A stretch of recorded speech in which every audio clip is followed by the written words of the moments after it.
Hi guys, it's Sasha again. I know it's been a couple of years since I last posted a video, but it's Endometriosis Awareness Month and I thought that I should offer my contribution. So there's a lot that's happened over the past couple of years.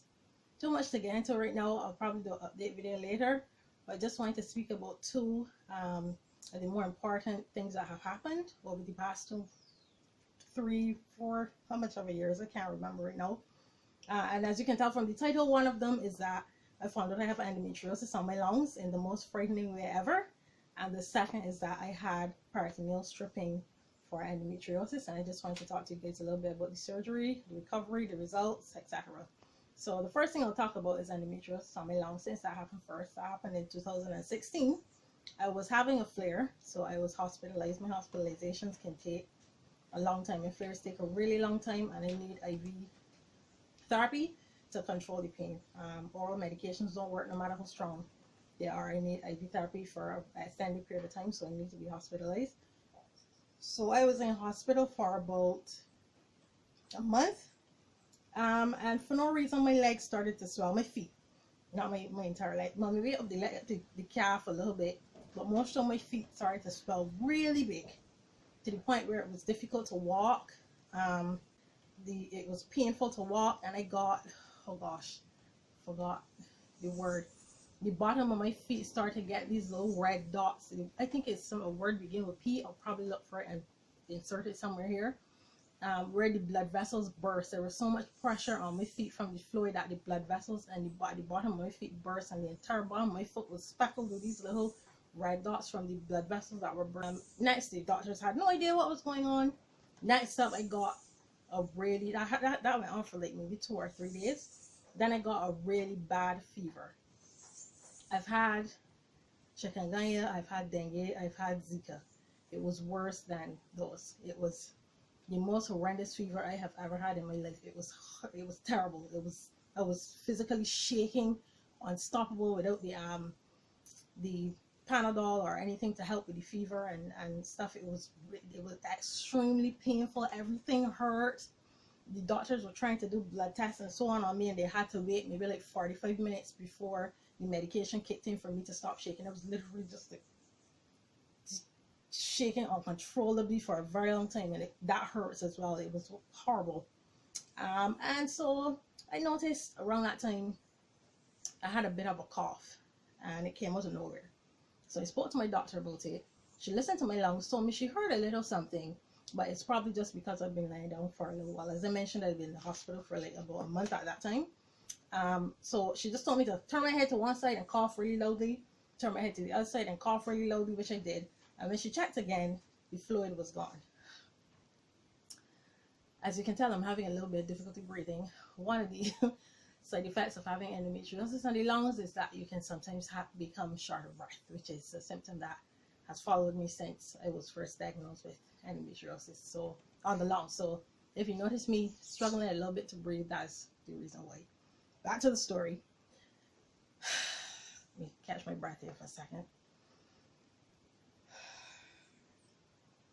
Okay, so that night what happened is, and I was fine after that for the rest of the day. I can't remember if the cough continued or not. What happened is,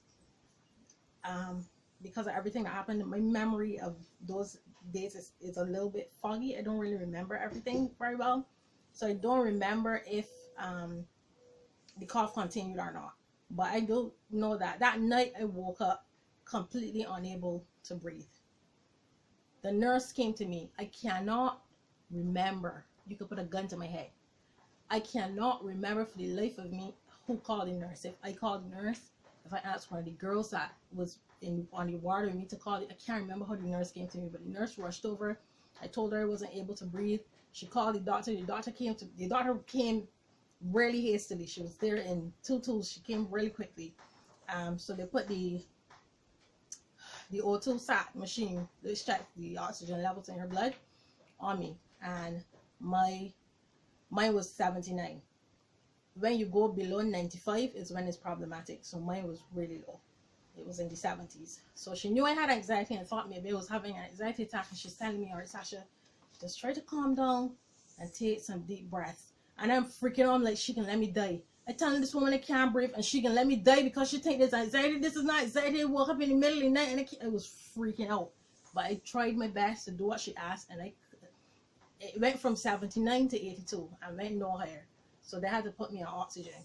And even when they put me on oxygen, it still wasn't reaching even 95. It was like at 90, 92, somewhere around there. So what they did first was they did, jeez, I can't, oh, why do I not remember these things all of a sudden? There's a test where they stick you right here to check a blood gas. It's called the blood gas, to see exactly, because they never know, the machines could be tricky, whatever, you need to know exactly what's going on in your body. So they checked the blood, and they came back and told me that I was, obviously, my blood count is really low. I was hypoxic, which means my brain wasn't getting enough oxygen. And around that time, I had a really bad headache. I was starting to get a really bad headache. Everything was kind of foggy and fuzzy. I couldn't really, after I was put on the oxygen, it's almost like I lost the fear of what was happening. Like I couldn't really process what was happening, that I could have died had I not been in a hospital, and had I been at home, I could have died. So this was a really scary experience. Those 5 minutes I had between waking up, maybe 5 to 10 minutes between waking up and getting on the oxygen, the scariest 10 minutes of my life. Not being able to breathe brings about a kind of desperation that I have never experienced before in my life, nor have I experienced since. Anyway, as the story continues, they checked my blood gas. I was hypoxic. Then they took me down for a CAT scan. I didn't get the results back the same day.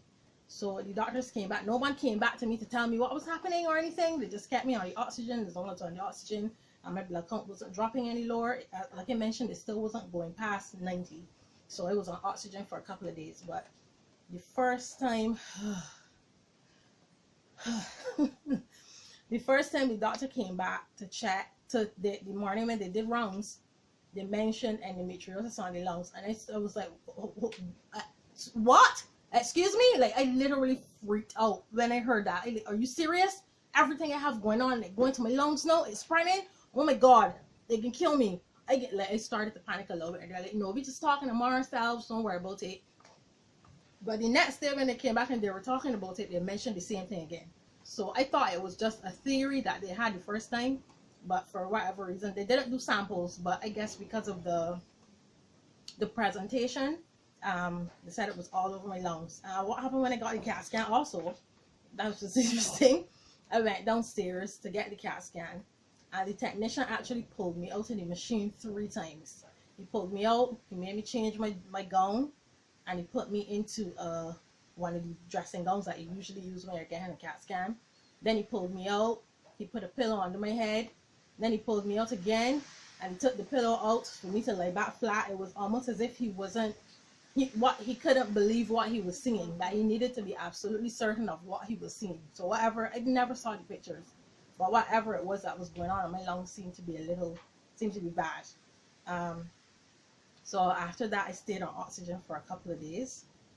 Then slowly, gradually, the hypoxia started to dissipate, and my blood gas came back up. And the last time they took me off of the machine, it was like between 97 and 98, which is reasonable, which is good. Guys, this is future editing Sasha. I realized I forgot one of the most important aspects of the video. What happened was my lungs filled with fluid. It wasn't just a situation where you have endometriosis on the lungs and automatically you stop breathing, you have difficulty breathing. I was in hospital because I was having a flare. It activated the endometriosis on my lungs, and my lungs began to fill with fluid. What that fluid was, I don't know, because they didn't test it. I don't know if it was blood, if it was just inflammation. I'm not entirely sure, but the fluid in my lungs is what caused me to have the difficulty breathing. I don't know where my head was at when I recorded the video. I completely forgot to mention that, but that is the most important point. Okay, so back to the video. Ciao. Had that been the only time that it happened, that would have been okay. But what happened after that is a couple of months later, the same thing happened again. This time though, I knew the symptoms, the swelling. From the time my feet started to swell, I knew what was coming. And I started telling the doctors every day, this is exactly what happened the last time. You know, I wasn't able to breathe, so just be prepared in case anything happens. And the symptoms went the same way. The swelling in the feet for 2 days. I was having a flare, was in hospital again for another 4 months or so. So it seems like these, and it hasn't happened since. It seems like these episodes only happen when I have flares, apart from the shortness of breath that I experience normally. I have no other symptoms. I don't really wake up unable to breathe, or, well, it used to happen at one point shortly after the surgery. I would have moments where I would wake up out of my sleep unable to breathe, but not to the point like where it was in the hospital where I was scared or something. It was just like I maybe would stop breathing for a second. So as long as I got up and I took a couple breaths, I was okay. But I'm no longer having that symptom either. Please excuse my nephew's cough. It is like in the middle of the day and he outside keeping a whirl of noise. Anyhow, so it happened the second time. The swelling in the feet, the fever for a couple of days, and as soon as I noticed that my breathing was getting labored, I called them. They checked with the O2 sat machine, and they noticed that I was hypoxic again. They did blood gas again, which, and this time they were concerned about viruses or something, so they had to do a blood draw from my groin. One of the most painful. It was horribly painful. It was so bad. Oh, I hope I never have to go through that again. But they didn't find anything at all. So again, I guess it just was placed on the endometriosis on the lungs again. No one understands why I get the fever, why I get the swelling in the feet. They called in internist. Was it an internist? They weren't sure what the problem was. They said it could be the heart. It could be the kidneys, it could be other things causing the problem along with the endometriosis on the lungs, but they weren't sure, and some of the tests at the hospital could take a really long time. So I just, as long as it wasn't anything again that they thought that was life threatening, I couldn't. The endometriosis on the lungs was enough. I don't want to deal with kidney problems. I would know if there was anything else going on in my body. I would know the symptoms. I would know if it felt differently, and I didn't. So I up to now, we still don't know what caused the fever and what caused the swelling in the feet. But those are the two situations that happened to me that caused me to know I had endometriosis on my lungs. The two situations where I could have lost my life were I not at hospital when it happened. Imagine my blood count at my oxygen level at 79 and having to travel from where I live to the hospital. By the time I got there, it would have been more than 5 minutes. I was already hypoxic. It could have left me with irreversible brain damage, if not death, had it taken too long for me to get to the hospital. The second time I noticed, like I said, I noticed the symptoms, so it wasn't as bad. It maybe was in the 80s, like 85 when I checked or something like that. It wasn't as bad. So I didn't have to stay on oxygen as long the second time around. Either I was trying to keep this video short, and I intended to talk about the surgery in this video as well, but I think this has gone on long enough. So what I'll do is I'll cut here, and I'll shoot another video about the surgery, so you guys can have a little bit of information about the surgery as well.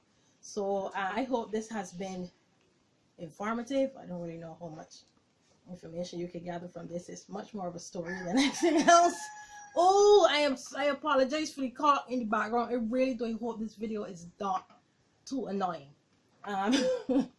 But yeah, so thank you guys for watching, and I will see you guys in the next video. Bye bye.